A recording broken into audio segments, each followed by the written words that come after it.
IBomma owner Ravi లాంటి వాళ్ళని encounter చేసి కాల్చి పారేయాలి.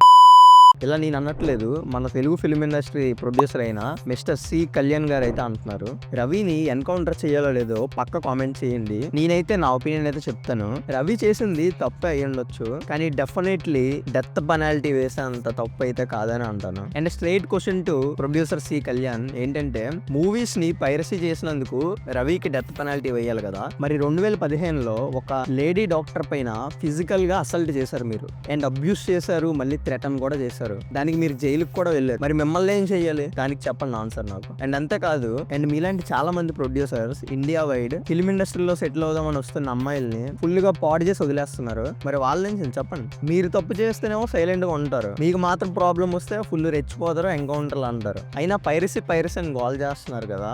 లాస్ట్ 10 సంవత్సరాల్లో మీరు ప్రొడ్యూస్ చేసిన సినిమా అట్లీస్ట్ 2 సినిమాలైనా చూపించగలరా? థియేటర్కి వెళ్ళి నేను డబ్బులు పెట్టి చూసేంత వర్త్ అయినవి అట్లీస్ట్ రెండు సినిమాలు అంత వరస్ట్ గా ఉంటాయి మీరు ప్రొడ్యూస్ చేసిన సినిమాలు. అండ్ మళ్ళీ మీరు అడుగుతారు జనాలు అసలు పైరసీ ఎందుకు చూస్తున్నారని. అందుకే చూస్తున్నారు, మంచి సినిమాలు తీయండి. నేను పైరసీ ఎంకరేజ్ చేయట్లేదు, కానీ డార్క్ రియాలిటీ చెప్తున్నా మీ సినిమాల కోసం. అండ్ ఎంత కాదు గైస్, నిన్నైతే మనం ఐబొమ్మ రవి మీద ఒక మంచి వీడియో చేసాం, కింద లింక్ చేస్తాను, క్లిక్ చేసి చూడండి, మీకు చాలా కొత్త విషయాలు తెలుస్తాయి.